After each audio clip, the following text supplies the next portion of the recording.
biológica es una transformación totalmente radical, es decir, cambia su cuerpo, incluso su sistema inmune, ¿ya? Es decir, cambia completamente diferente desde su estado inicial a su estado final. Entonces hay una transformación.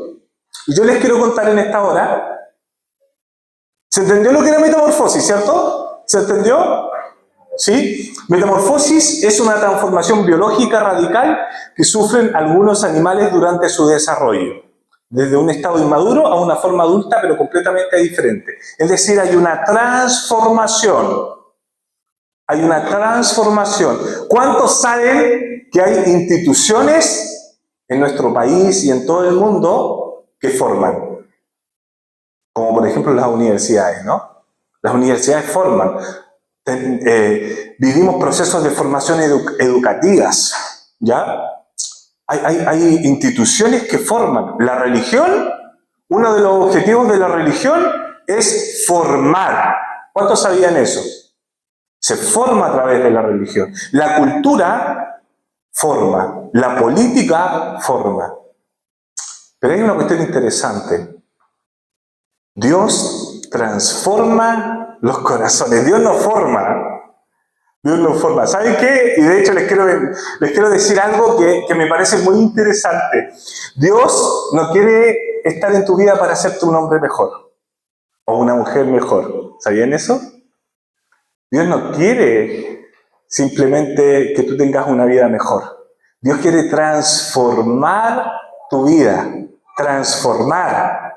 Es decir, que haya un cambio estructural, interno, de naturaleza.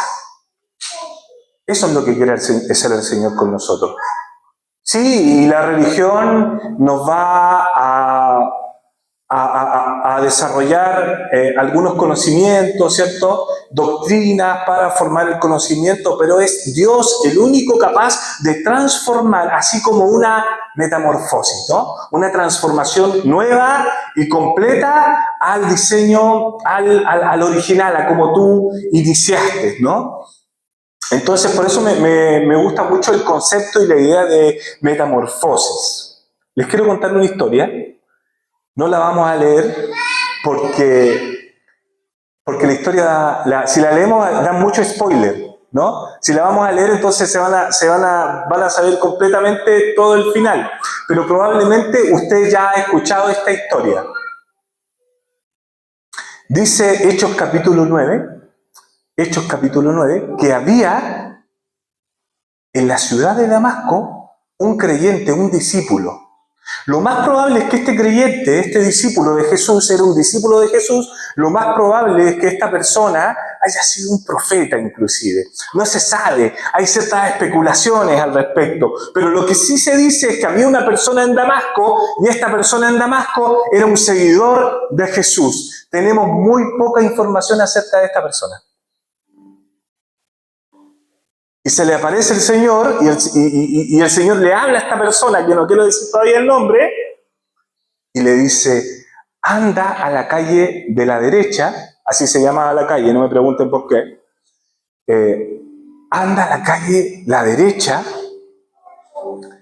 a la casa de un tal Judas, no el Judas que ustedes están pensando, en otro Judas, ¿ya? En otro Judas que no sabemos quién es, anda a la calle la derecha, en la casa de un tal Judas, porque te va a estar esperando Saulo de la ciudad de Tarso. Este hombre recibió esa información.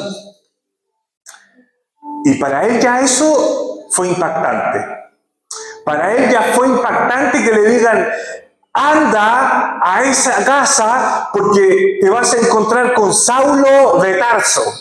Con Saulo de Tarso. Y no solamente eso, sino que queda más plope este hombre, porque va a decir, y no solamente va a estar ahí, sino que lo vas a pillar orando. ¿Y esta persona, ya saben quién es? Todavía no.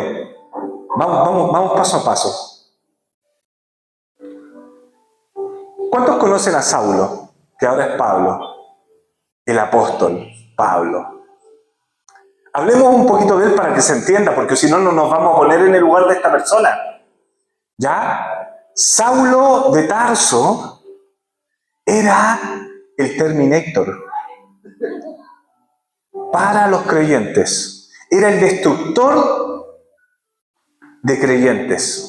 Era quien más asesinaba a creyentes en la época. Si hacemos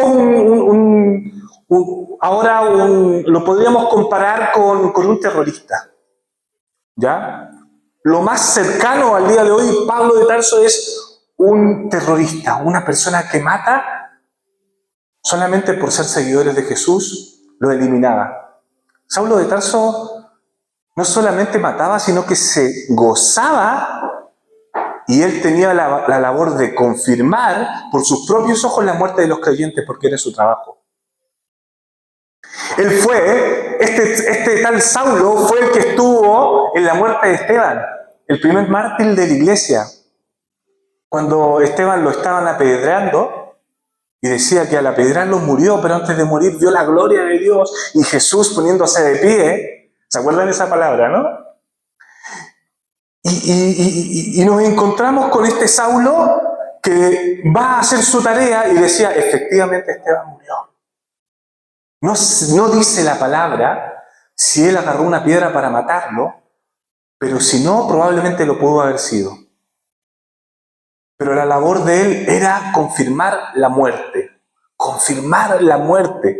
Saulo era una persona que se gozaba no solamente en el sufrimiento del creyente, sino que en la muerte de los creyentes.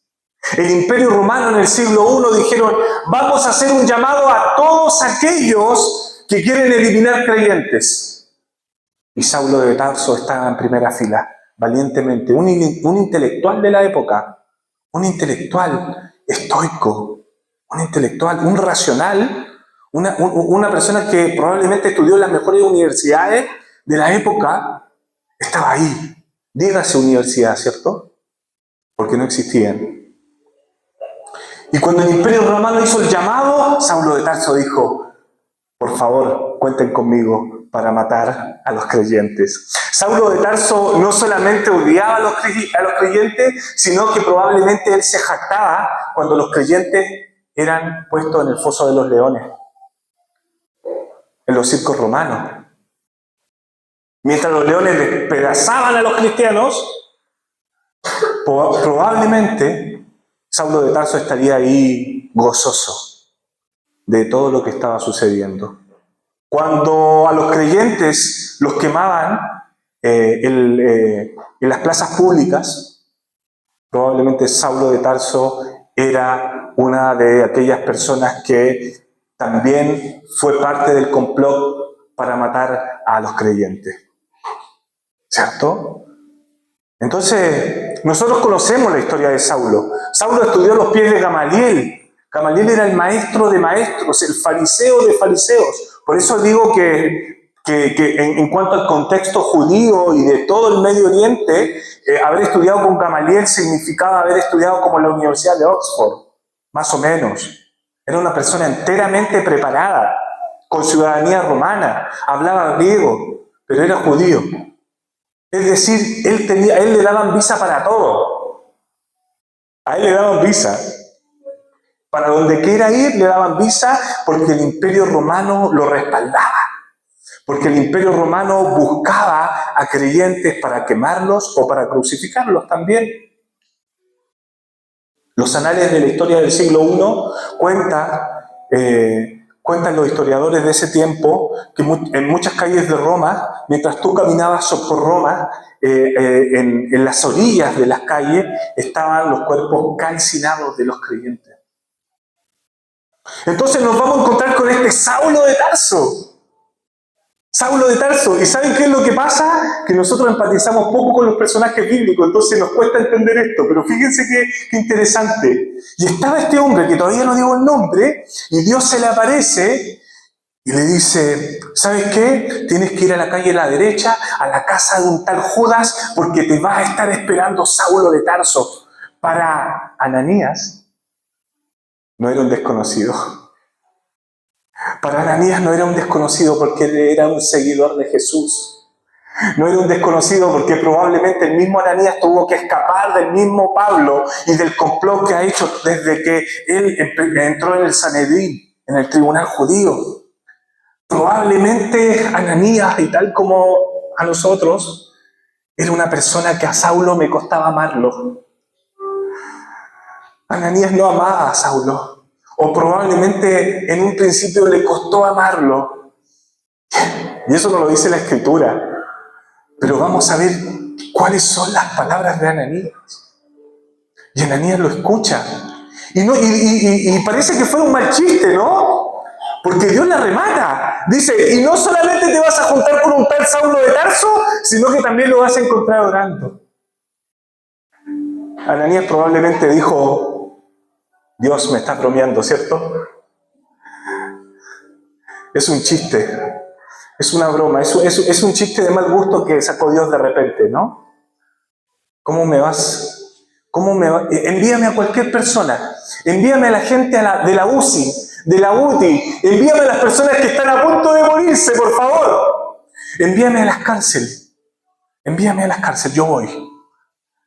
Pero no me envíes a Saulo, por favor. Y estaba hablando el Señor a mi corazón muy fuerte. Me decía que en este tiempo todavía existen los Saulos. Lo que pasa es que los creyentes no están dispuestos a ir por los Saulos. ¿Saben por qué? Porque nadie da un peso por ellos, ni la iglesia. Ni la iglesia da un peso por los Saulos. Ananías seguramente dijo, ¿qué voy a estar haciendo yo allí? ¿Y qué tal si es mentira? ¿Y qué tal si no se convirtió entero? ¿Si se convirtió la mitad nomás? ¿Qué tal si se le pegó una descarriada? ¿Qué tal si se pegó una descarriada a Saulo y me hace la desconocida? Entonces nos vamos a encontrar con esta historia. Paralelamente a esta historia, porque son dos, Hechos capítulo 9 cuenta dos historias, pero paralelas. ¿Ya? ¿Cómo se llama eso en las películas? La Biblia lo inventó hace rato. Cuando muestran dos historias al mismo tiempo en las películas, la Biblia ya lo había hecho, discúlpenme. No me acuerdo, la Miguel debe saber cómo se... Bueno, pero cuentan dos historias. Y mientras estaba Ananías atónito, ¿vieron que de repente Dios habla y no te gusta? Porque lo hemos repetido varias veces. No siempre cuando Dios habla nos gusta. No cuando siempre Dios habla nos agrada. Pero sí déjenme decirte algo. Cuando Dios habla, da esperanza. Ninguna palabra que no provenga con esperanza, o sea, si no viene con esperanza, no proviene de Dios. Porque Dios cuando habla, siempre entrega algún tipo de esperanza. Porque Dios ha venido a buscar a los que se habían perdido. Entonces, cuando hay una palabra de condenación a tu vida y no hay una esperanza, tú tienes que identificar, venga de quien venga, tú tienes que saber que esa palabra no proviene de Dios. No proviene de Dios, aunque venga el último profeta, aunque venga el obispo, aunque venga el papa, aunque venga cualquier persona a condenarte. Sin esperanza, Dios dice, yo te doy la esperanza, Esteban. Y paralelamente pasaba otra historia, y esta historia ya la sabemos. Había un hombre llamado Saulo de Tarso que iba camino a Damasco. ¿Cuántos saben que de Jerusalén a Damasco hay que bajar? Porque Jerusalén estaba en la altura máxima. ¿Ya? Por eso el templo estaba ahí. Tú caminabas kilómetros y el templo ya lo veías. Háganse una idea. Venías caminando, te faltaban 10 kilómetros y tú ya veías el templo. A más de 10 kilómetros ya veías el templo de Jerusalén. Porque en el templo era todo el sistema religioso y político en donde circulaba toda la gente y de ahí se desprendía la vida, las tradiciones, la cosmovisión y todo. Entonces era una estructura muy gigante. Y de Damasco a Jerusalén hay aproximadamente 240 kilómetros, más o menos. No sé cuánto sería un lugar, no sé qué está acá de 240 kilómetros. Creo que es más que ir a la playa, ¿no? Mucho más. Creo que es mucho más porque la playa son 120. San Fernando, 140. San Fernando. a 2:40. Y fíjense que la gente se pega a este viejecito a pata. Lo más probable es que Saulo de Tarso haya estado en caballo, porque era una persona de una reputación económica, socialmente. Entonces lo más probable es que anduviera en caballo o en algo parecido, ¿no? Y de repente iba Saulo camino a Damasco, dice la palabra, y esto es interesante también, para buscar a todos aquellos creyentes, encarcelarlos y traerlos hacia Jerusalén, porque en Jerusalén se juzgaba. O sea, imagínense, Pablo lo iba a buscar desde Damasco, desde 240 kilómetros, se pegaba el viaje para ir a buscar a creyentes, traerlos encarcelados desde Damasco y traerlos a Jerusalén. Eso dice la palabra. Y fíjense que de repente dice que Dios sale al encuentro y dice que Pablo se cae. En algunas versiones, en algunas traducciones dice que Pablo rueda. Al caerse, rueda. Es probable que haya estado en caballo. No se sabe. Pero Pablo, por los viajes que tenía que hacer, no era un hombre que caminaba solamente a pie, porque había un trabajo importante y era remunerado. Entonces dice que cae y dice que escucha una voz. Pero él no estaba solo, porque Saulo era Saulo de Tarso, era Terminator. ¿Ya? Bueno, Terminator trabajaba solo. Pero este hombre estaba con guardias romanos. Lo acompañaban guardias romanos, lo acompañaban otros judíos detectivos, porque dicen que para confirmar la muerte de un creyente necesitas 2 testigos para confirmarlo. Entonces había un par de judíos que eran testigos y soldados romanos. Y fíjense que en ese momento, camino a Damasco, cae Pablo, no sabemos si en caballo o a pie, pero cae Pablo y escucha una voz. Y hay un estruendo, hay una luz y no se puede ver nada y nadie ve nada, ¿no? Y nadie ve nada. Y le dice, Saulo, Saulo, ¿por qué me persigues? Fíjense qué interesante este término. Saulo, Saulo, ¿por qué me persigues? A mí no me gusta ser confrontacional con la palabra, pero cuando a los cristianos los persiguen por su causa, entonces lo persiguen a él. Dios nos está diciendo en este momento que cuando tú sufres por mi causa, se están metiendo conmigo también. Con el Rey de Reyes y Señor de Señores.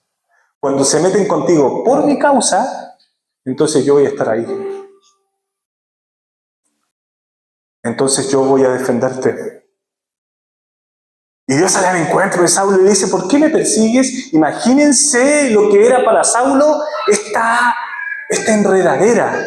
Lo más seguro es que Saulo de Tarso tenía una enredadera en su cabeza cuando escucha una voz y le dice, Saulo, Saulo, ¿por qué me persigues?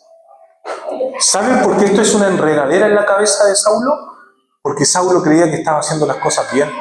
Porque Saulo, yendo camino a Damasco, probablemente estaba recitando la Torá y creyendo que estaba agradando a Dios. Saulo creía que estaba agradando a Dios. Entonces se le forma una enredadera porque probablemente sintió que era Dios, pero él le dice, Saulo, ¿por qué me persigues? Entonces estaba completamente confundido. La palabra dice que estaba atónito, estaba confundido. ¿Por qué me persigues? No conocía exactamente esa voz. Tal vez creía que era Dios, pero Saulo hubiera dicho, si hubiese sido Dios, Dios me hubiera bajado en persona y me hubiera a mí felicitado. Capaz que hasta me hubiera pedido una firma. Todos querían estar con Saulo. Saulo era el perseguidor, el matón. A Saulo lo más probable es que se autoadoraba. Es lo más probable. Saulo significa el que está cerca de Dios, el que Dios está con él, el que Dios quiere estar con él. Fíjense, Dios quiere estar con él, ¿no? Saulo significa eso. Saulo tiene que ver con una cuestión de grandeza. Y acuérdense que en el siglo I el nombre significaba tu identidad, no como ahora. Ahora nos ponen cualquier nombre, ¿no? Pero tu nombre en el siglo I significaba identidad. Y fíjense qué interesante esto. Es muy interesante porque Dios después va a hacer algo completo. ¿Se acuerdan? Metamorfosis. Dios le va a cambiar hasta el nombre. Dios le va a poner Pablo. Dios, la última vez que lo llama Saulo es cuando se convierte y después le llama Pablo. ¿Y Pablo qué significa? Pablo significa pequeño. Fíjense, el grandioso Saulo a Pablo, el pequeño. Pablo significa pequeño. Pablo significa diminuto. ¿Saben por qué? Porque Dios le va a recordar constantemente de dónde Dios lo sacó. Iglesia, no te puedes olvidar de dónde Dios te sacó. No te puedes olvidar de donde Dios te sacó. ¿Saben por qué? Porque hay personas que Dios las toma, las transforma y las coloca en lugares de honra, pero hay un problema. Cuando Dios los toma y los coloca en lugares de honra, hay personas que se olvidan de donde Dios los sacó. Y a pasar de ser una persona que fue juzgada, ahora Él es el juzgador, porque se olvidó de donde Dios lo sacó. Pero Dios le va a recordar constantemente a Saulo quién era a partir de su conversión. Pablo. Y me encanta, ¿no? Yo creo que todos deberíamos tener un Pablo adentro. Un decir, Señor, yo soy pequeño. Acuérdense que cristiano significa pequeños cristos. Y aún así yo creo que nos queda grande el término, ¿no? Pequeños cristos. Pequeños cristos. Embajadores de Cristo. Y le responde Pablo con una pregunta, Saulo, le responde con una pregunta. Y le dice, Saulo, y le dice, ¿quién eres? Lo primero después de estar aterrado, Saulo le dice, ¿quién eres? ¿Quién eres? Y fíjense lo que dice, soy Jesús. No dice soy Dios, dice, soy Jesús a quien tú persigues. Qué hermoso, ¿no?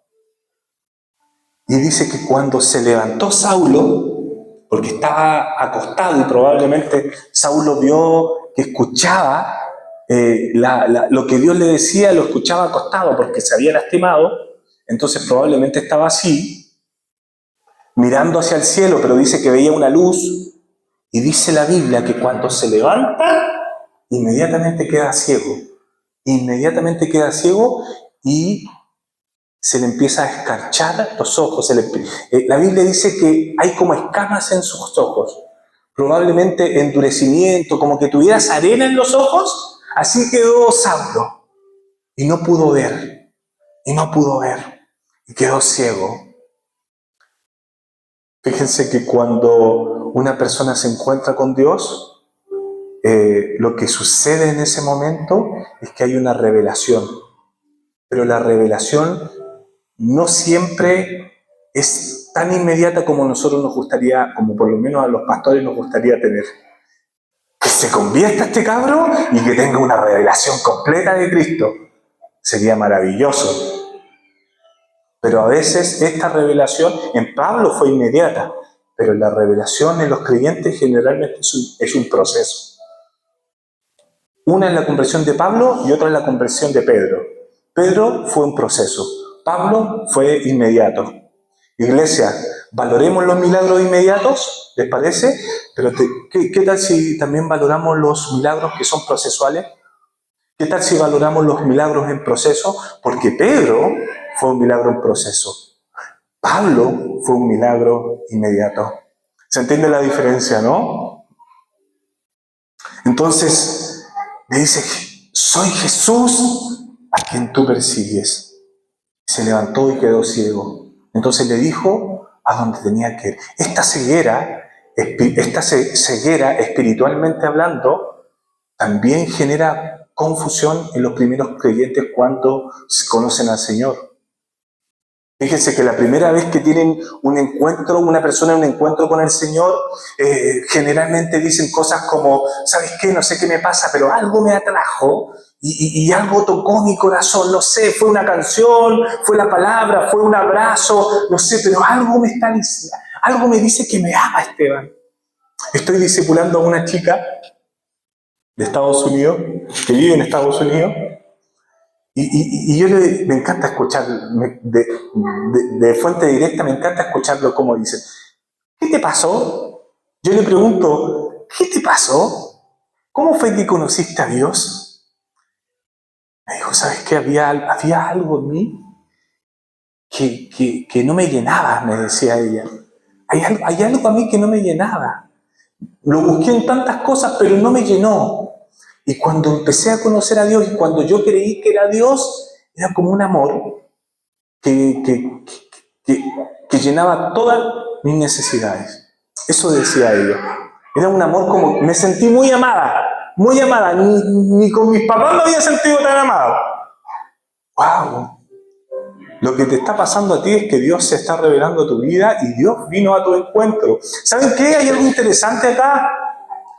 Y yo se los pregunto, ¿quién viene al encuentro? ¿Pablo al encuentro de Jesús o Jesús al encuentro de Pablo? Jesús a Pablo. Cuando se encuentra con Pedro, ¿quién va al encuentro? ¿Pedro a Jesús o Jesús a Pedro?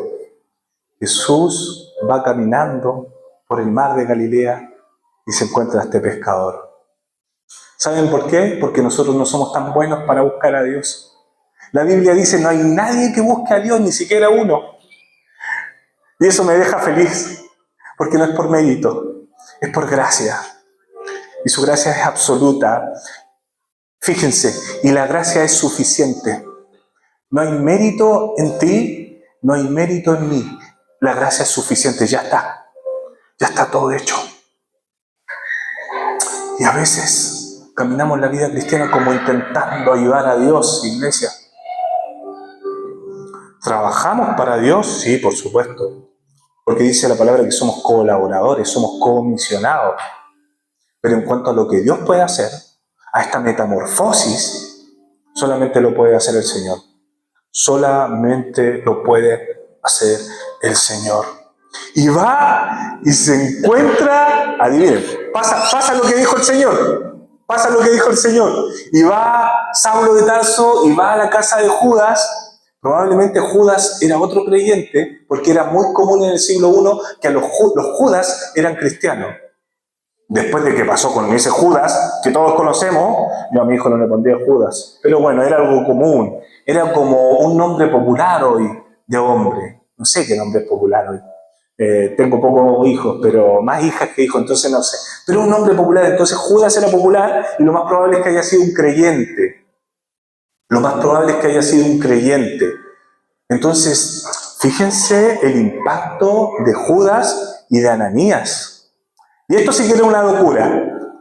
Entonces, volvamos a la otra historia y le dice, Ananías, tienes que ir para allá, te vas a encontrar con él, lo vas a pillar orando, vas a poner sus manos sobre él, y él va a recobrar la vista, y lo que va a suceder es que va a ser lleno del Espíritu Santo. Eso le dice. Fíjense que Dios te mande a eso. Dios te manda a eso. Quiero decirles algo, iglesia.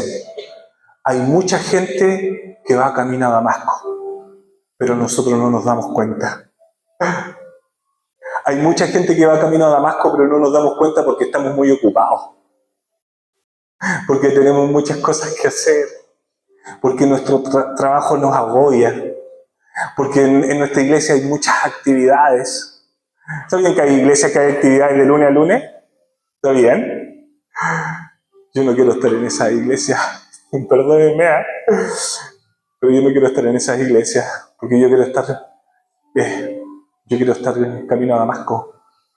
Yo quiero entrar a la casa de Judas. Yo quiero que Dios me diga, Esteban, anda a la casa de tal Judas, porque ahí hay una persona que va camino a Damasco. ¿Saben que hoy hay personas que van camino a Damasco y nosotros no sabemos? Y aunque estuviera al lado de nosotros nos cuesta reconocerlo. ¿Saben por qué? Porque hay gente que nosotros mismos lo hemos dicho. Para que se convierta, tiene que pasarle lo que le pasó a Job. Y ahí, capaz que ni siquiera se convierte. Ni aunque le peguen 10 palos en la cabeza, se convierte. Entonces nosotros no vemos lo que ve Dios. Nosotros no sabemos las personas, los saulos que tenemos a nuestro alrededor. Y Dios te llama a que tú te conviertas en un Ananías. A que te conviertas en un Ananías. ¿Ustedes saben todo lo que hizo Saulo? O sea, Pablo. ¿Alguien sabe? ¿Alguien sabe? Fíjense lo que le dice. Leamos un poquito la Biblia. Muy cortito. Vamos a Hechos 7. Todavía son las 7:15. Voy bien y he avanzado. Fíjense, es que esto es muy interesante. Hechos 9, Hechos 9, me equivoqué. Hechos 9. Fíjense lo que dice, lo que le responde Ananías a Dios. Le dice, pero Señor, exclamó Ananías, he oído a mucha gente hablar de las cosas terribles que ese hombre les ha hecho a los creyentes de Jerusalén. Además tiene la autorización de los sacerdotes principales para arrestar a todos los que invocan tu nombre. Por eso yo les digo, Señor, esta es una broma de mal gusto. Me llamaste el peor de los peores. ¿Te imaginas que Dios te manda a disipular al peor de los peores? Al más canalla. Al más canalla.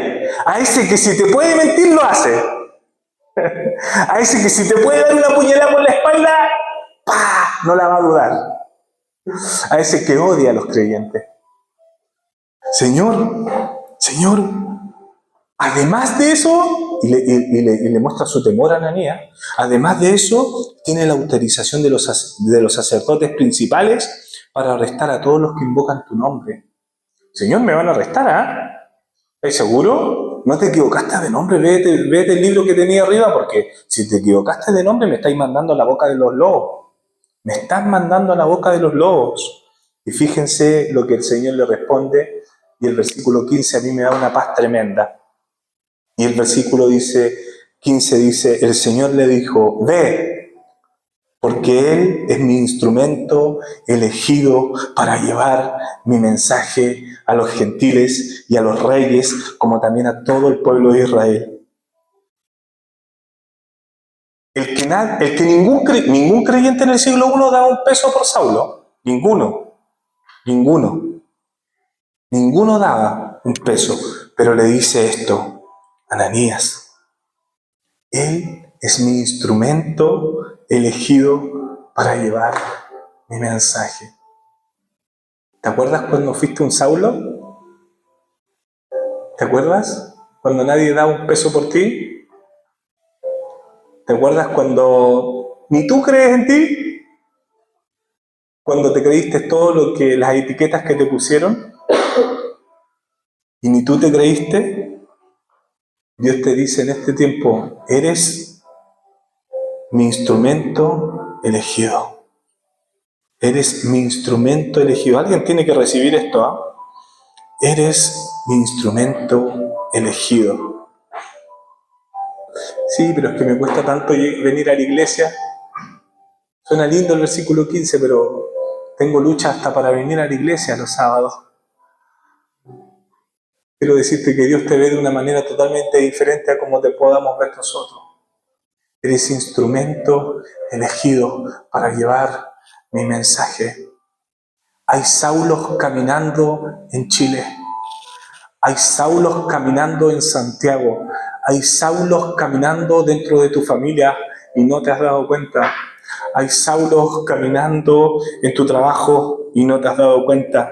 Hay Saulos caminando en tu entorno, en tu barrio y no te has dado cuenta. Hay Saulos caminando. ¿Sabes cuál es mi oración de hace ya varios años? Señor, por favor, llévame camino a Damasco. Sé que no lo hago tan bien como lo va a hacer Ananías. Señor, sé que Ananías es un capo de capos, pero déjame hacer lo que hace Ananías, Señor. quiero estar porque sé que hay personas. ¿Y sabes lo que significa camino a Damasco? ¿Sabes lo que significa? Personas que creen que están en la verdad, pero no lo están. Esa es la historia de Saulo. Saulo mataba a cristianos y decía, corto cabeza de cristiano, más glorifico a Dios. Corto cabeza de cristiano, Dios me ama más. Veo la muerte de Esteban, le entregaron sus ropas a los pies de Saulo, entonces Dios me está honrando. Hay personas camino a Damasco, pero ¿saben qué? Y esto es algo interesante. Pablo recibe un cambio sobrenatural porque cuando uno le entrega su vida al Señor, ¿saben qué? Los cambios son más internos que externos. Y nosotros los cristianos muchas veces somos muy buenos para exteriorizar los cambios y para demostrarle al mundo entero que hemos cambiado. Pero en realidad es una transformación interna que después, tal vez con el tiempo, se visibiliza, se exterioriza. Pero lo que está sucediendo adentro, todavía nadie se lo imagina. Hay un cambio de naturaleza, hay una transformación. Puedes ver lo que antes no veías, puedes escuchar lo que antes no escuchabas, puedes escuchar la voz de Dios. Dios te empieza a cambiar el pensamiento, la estructura, y Dios empieza a hacer una vida nueva en ti. No sé cuántos lo han experimentado. Es algo maravilloso. Hay personas camino a Damasco. Hay personas camino a Damasco. Y estoy terminando. Lili, ¿puedes venir, por favor? Vamos a orar. Quiero terminar ya para que tengamos nuestra cena. Pero primero vamos a orar.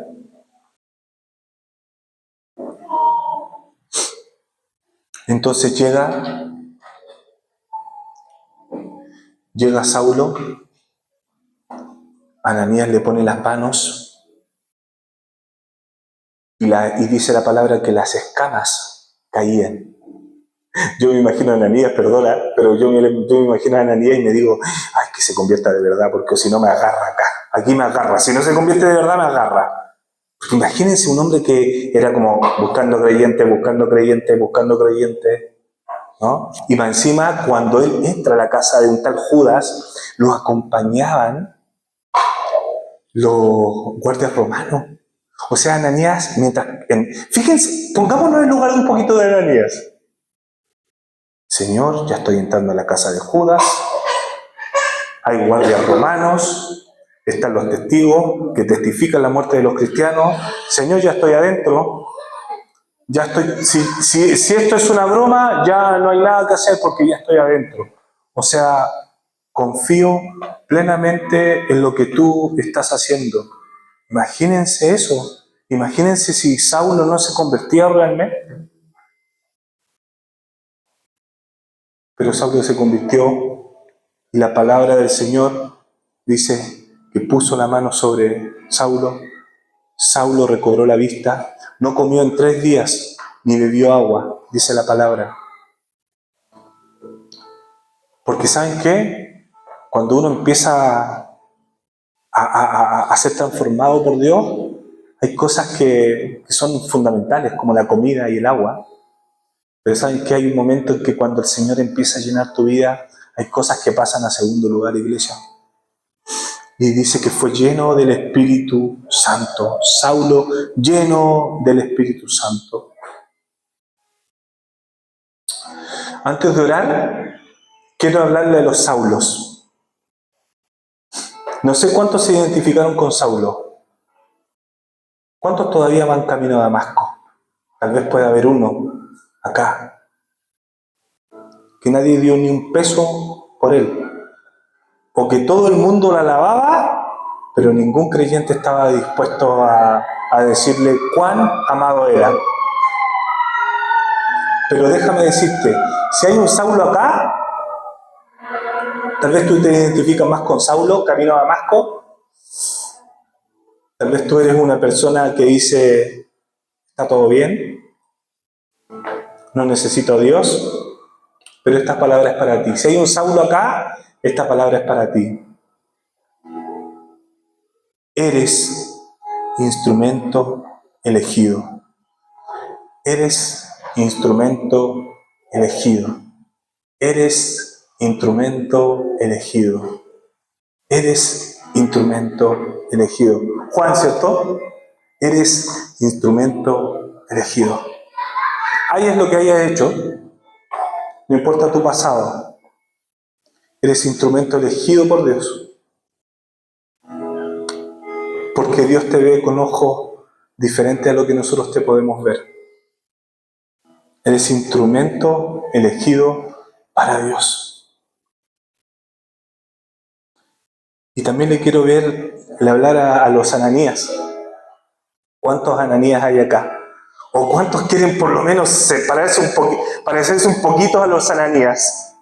Señor, con la mitad de Ananías, ¡guau! Le hablo a los Ananías. Para que hayan Saulos que lleven el mensaje, necesita un Ananías. Para cada Saulo necesitamos un Ananías. Te lo digo de esta forma. No hay Pablos, no hay apóstol Pablos sin Ananías. Saulo, acércate a un Ananías, descúbrelo, corre hacia un Ananías, corre a un Ananías, corre, te va a hacer bien, esa persona te va a hacer bien, corre a un Ananías, Saulo. Ananías, también hay una palabra para ti. Siempre hay un Saulo que Dios va a poner en tu camino. El tema está en que lo tienes que ver. Ananías, a ti te hablo. A ti te digo, Ananías, siempre hay un Saulo camino a Damasco que Dios va a poner en tu camino. Ananías, quiero decirte algo. Siempre la tierra va a estar fértil para mí. La iglesia te va a decir, no, que esta gente está dura, ya no se convierte. Y Dios te dice, la tierra está fértil. Los campos están listos para la siega. No sé cuántos quieren decir amén a eso, pero cuando la religión te dice, esto no cambia ni a palo, Dios te dice, las tierras están fértiles, las tierras están fértiles, los campos están listos para la siega. La mies es mucha y obreros son pocos, pero los campos están listos. Dios está buscando a Ananías, iglesia. Ananías que vayan camino a Damasco, Ananías que se atrevan a ir camino a Damasco, y aunque digan, Señor, mándame otro, porque este me cae mal, me cae gordo, porque este es así, porque este es asá, porque este se la remanda, Señor, porque con este voy a estar 6 años discipulándolo, para ver si cambia un poquito así, Señor, mándame otro. Y Dios te dice, Ananías, anda él, porque él va a ser un instrumento útil en mis manos. Ananías, no veas con ojos carnales. Ve como el Señor los ve. Ama como el Señor ama y ve como el Señor ve.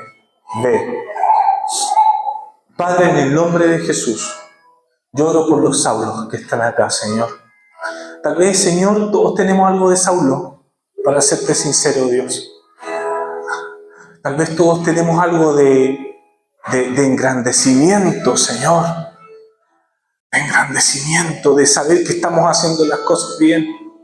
Pero papá, nosotros te pedimos, en ese Saulo que nosotros llevamos adentro, revélate cada vez más a nosotros, para que nosotros podamos comprobar la buena voluntad tuya, agradable y perfecta.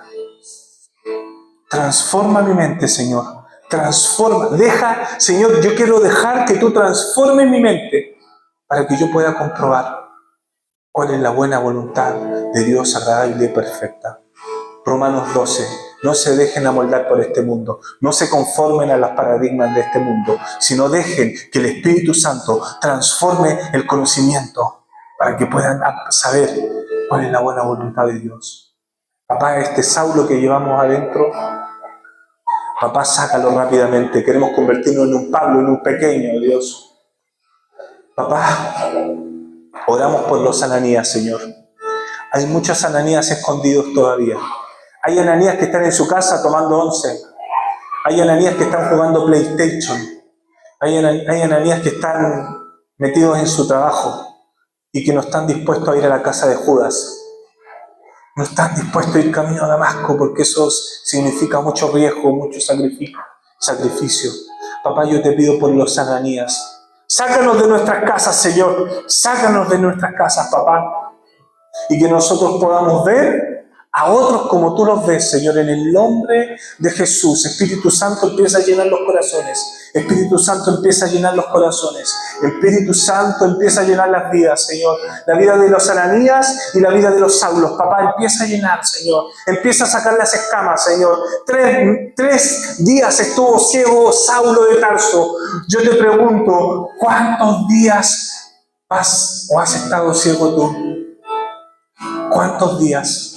¿Cuántos días vas a tener que ver lo que Dios quiere que veas? ¿Cuántos días? Hay escamas espirituales aún en creyentes. Hay escamas espirituales aún en creyentes. Creyentes que llevan años. Creyentes que llevan años. Que dicen, yo me la sé toda. Yo sé cómo habla un evangélico. Yo sé cómo alaba un evangélico. Yo sé cómo adora. Yo sé qué hay que hacer. Yo sé que tengo que ahora después de la predica paso a ofrendar. Yo sé todo lo que viene. Pero cuando hay un corazón que se deja transformar, entonces eso no importa los años que llevas en el evangelio. Pueden ser pocos o pueden ser muchos. Papá, pon un corazón de Ananías. Pon una generación de Ananías en el nombre de Jesús. En el nombre de Jesús. Mientras alabamos al Señor, pueden colocar la mesa, por favor.